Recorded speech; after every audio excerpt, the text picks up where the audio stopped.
Every morning, the fisherman's puppet awoke inside his model lighthouse with everything in its place. And he began his day the same way. Except this morning, something felt different.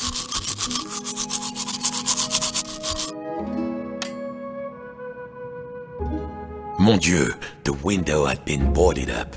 The fisherman didn't remember doing that. Even when the storm came, he was safe in here. But no two silly planks of wood were going to get between him and his routine. Ah, this would do. What was it Papa used to say? Use the right tool for the right job. Nearly there. What was this feeling? The fisherman hadn't felt like this for a long time. At last, the smell of the ocean. But outside, not the sea, he couldn't believe his wooden eyes.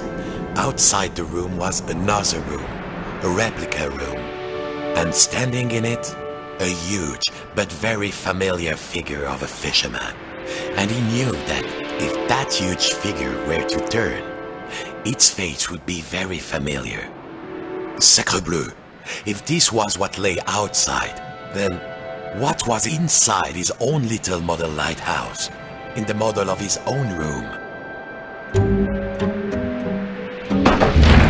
It was all there inside the model, exact in every detail, but the tiny version of himself, it was moving. He was inside the model, he was outside the model, and just who was pulling all the strings?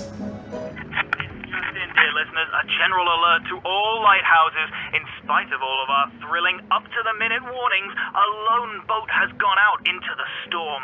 Lighthouse keepers, make sure your lights are shining bright. I repeat, a lone boat has gone out into the storm. The lighthouse. The world might be folding in on itself, but only one thing mattered now. He had to turn on the lighthouse lamp high above. The life of a fellow sailor was at stake. A huge anchor blocked the only door. Whoever did it must really want to keep the storm out, or keep some... Of course! As below, so above.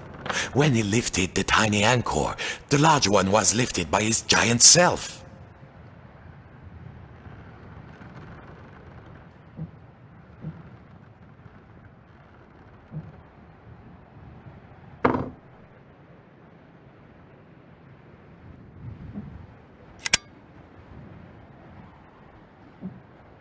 Zut! The door was locked. He must have put the key somewhere last time he left this room. Now, when was that? And then, my friends, the strangest thing happened. Inside this room where he knew every cranny and nook, an unfamiliar voice said, Hey, you. Yes, you, the scruffy-looking puppet. Yeah, you with the strings. Over here, on the shelf. Are you cracked in the cockle? Why did you move the anchor? Why? Why did you take the roof off? The fisherman, he felt, well... His lucky shell had just started talking to him, and very rudely too, so he did not feel so great. You test me every day and you thought I just had nothing to say? I'm an hermit crab, Sonny, and you might not appreciate a nice quiet hiding spot, but I do. Now, shh. And what are we hiding from? I'm hiding from the storm. Why do you think I stole the key? The key? The key? Where is it? Oh, fiddler crab sticks. The fisherman took a deep breath. Oh, hermit crab, craftiest of all crustaceans, I must get to the top of the lighthouse. Those sailors out there may be looking for us. We must be brave. Brave? Brave? If you can't find me my hat, I will be the captain, of course. And the captain needs his hat and a life preserver, just in case. Then, just this once, we will be brave. Well, of course, courageous Captain Crab, said the fisherman. Your hat, and a life preserver.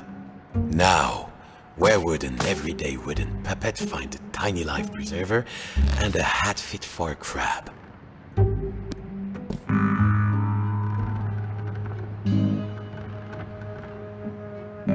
How does it look? Does it look so? You found everything?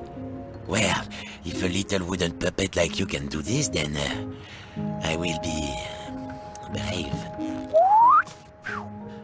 Now just let me get out of this damn shell. Phew. Breezy.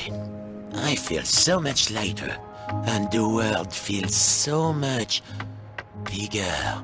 I don't think I can go back into my shell after this. All right, let's do this. I'll help you open the door, so you can save your fellow silly old sailor. And I, as captain, shall courageously remain here, on guard. Now, let's see. Where did I leave the key? I was holding the key while I was repairing my shell. Then I had a sudden itch, and then... blast it. I don't remember.